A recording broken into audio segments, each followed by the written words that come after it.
After the Royals series is over, the Mariners will have 54 games in the books.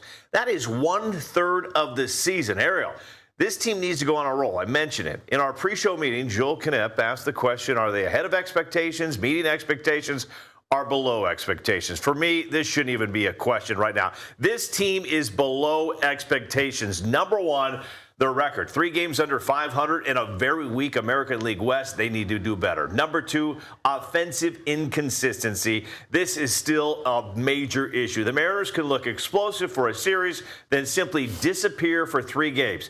Too much of the offense has depended on home runs instead of sustained hitting and runners in scoring position success. When Julio Rodriguez, Randy Arozarena, and Luke Raley cool off together, the lineup becomes very, very streaky.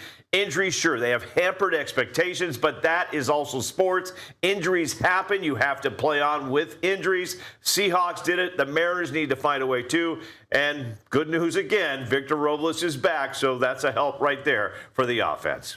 Do we have any time left in this segment now? I'm going to offer a bit of a counterpoint. You know, sure, the expectations were through the roof in spring training, coming off an ALCS Game 7 loss.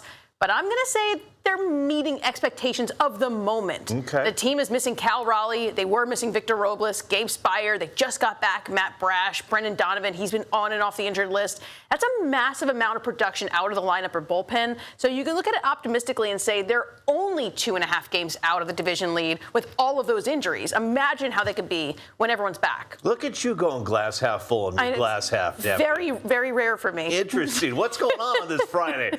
Tonight, the Mariners begin a 3-game series with the Royals. Logan Gilbert going to be on the mound in his last 4 games. He has given up 8 home runs, gave up 7 runs to the Padres. Our baseball analyst, Bill Kruger, breaks down what he's been seeing from Logan Gilbert. But he doesn't quite have the same giddy up on the fastball that he had a couple years ago.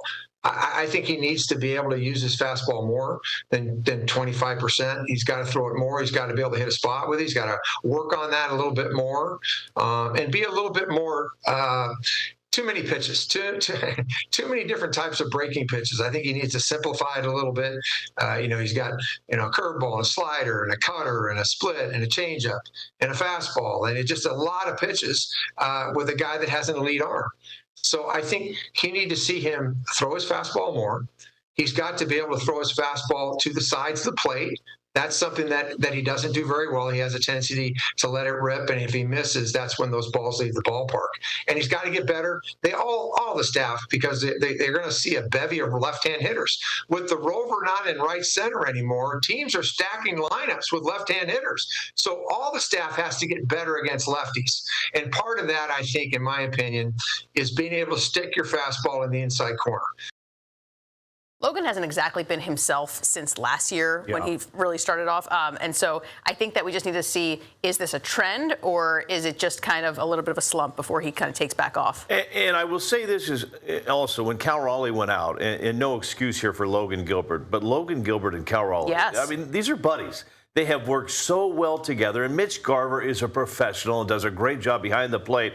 But Logan Gilbert, Cal Raleigh, they've built something through the years. And when your teammate is out, sometimes it's not that he doesn't trust, the catcher, but they're pretty special together, those two. And it's not just a teammate. It's his battery mate. They develop a game plan together. And I think people really underestimate how important the defensive role of the catcher is, other than obviously just, hitting 60 home runs. Want to get your thoughts real quickly before we move on to J.P. Crawford. The news of the day, Victor Robles is back. What will that mean for a Luke Raley, for a Dominic Canzone? Ariel, you were there after the game on Wednesday. You had a conversation with Dominic Canzone. You talked with Emerson Hancock, J.P. Crawford. What'd you learn, though, from Dominic Canzone in his role so far this season? I mean, I think that he just knows that he has to be a role player wherever they need him. It was DH the other day, and he did great that day. He had a double. I think he had an RBI that game as well. So when he's put in those positions, he needs to succeed for the rest of the team. But more than anything, I just kind of asked how a win like that sets them up, because they were really slumping. And he just said, any win is big, but we really feel this one. Yeah, Canzone has been great for the Mariners. So much talk over the last couple of days has revolved around Mariners shortstop J.P. Crawford, who has said said he is willing to play third base with the arrival of Colt Emerson.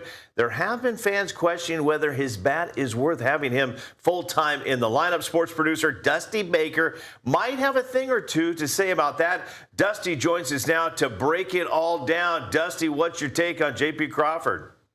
As I went into the morning thinking, okay, I'm going to find some research that, of course, supports J.P. Crawford not being in the lineup, I can honestly tell you that I was very wrong in my approach. In fact, I have been convinced the other way around, and here is why. I want to show a graphic for you. This is from Baseball Savant, specifically the page for J.P. Crawford. As you see, his normal hitting numbers is on the surface statistics. They don't look very pretty, right? The average at 210. He has 30 hits this season, but I wanted to dive a little deeper, and so we did, and take a look at where his numbers are. You see a lot of red on this chart. That is a good thing, okay? The red indicates that he is above league average in all of these statistics that you see right here. These are advanced statistics. Breaking them down specifically, the ones that I want you to look at are chase rate, whiff rate, strikeout rate, and walk rate. J.P. Crawford is borderline elite this season, guys, when it comes to those four statistics, and it's on a team that I have to mention ranks 4th in the league in total strikeouts offensively. He is striking out the least out of the starting lineup right now. He has 28 Ks at the plate. Meanwhile, he leads the team with walks at 29 walks total, and this is not a team that collectively seems to walk a lot. However, they do rank in the top 10 as far as drawing the walk. The starting lineup has struggled as a whole in that department, though. But JP has really shown out in a big way, I think, with those underlying stats.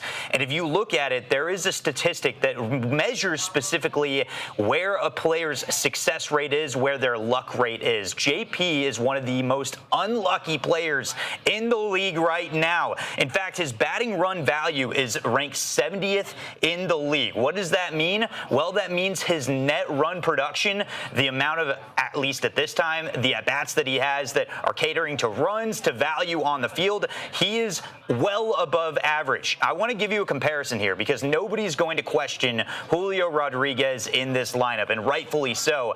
Here is Julio's StatCast right now. You're going to see a lot less red, a lot more blue. This is not a knock on Julio, but more so showing you just how successful JP is at getting on base and limiting the strikeout as well, something the Mariners' offense currently desperately needs, as they have been sputtering at the plate. So this long debate over whether JP belongs in the lineup or not, yeah, of course, those peripheral numbers that you see with the average, they're not pretty. The power hasn't necessarily fully been there, but these underlying statistics tell you that JP has been successful at the plate. He's been hitting the ball decently hard as well. His sweet spot percentage is at the 77th percentile, meaning at this point, JP's making decent contact. He's just hitting it right at other players. You hope that moving forward, he may have a little bit more luck, because that does play a role in this as well. It just happens currently JP has been all out of luck in all sorts of ways. You hope to see him stay in the lineup because these numbers indicate he needs to be there, guys. I love it, Dusty. Great breakdown. Looking at the report card, though, Ariel mentioned it. It's like my parents saying, great, Chris, you got an A in English, got an A in math, an A in PE, but what's going on in science class? I'm referring to the bottom of the report card where there was a lot of blue when it came to fielding. But when you look at the offense, yes, he definitely needs to be in that lineup. It's those uncomfortable conversations, Chris. I had those with my parents all the time. Don't worry. All right, thanks, Dusty. Great stuff. Quick look right now at the American League West standings as the Mariners get ready for the Royals. The A's right now, they are in front, followed by the Texas Rangers, the Mariners, the Astros, and the Angels. The Mariners will begin a big series with the A's on Monday.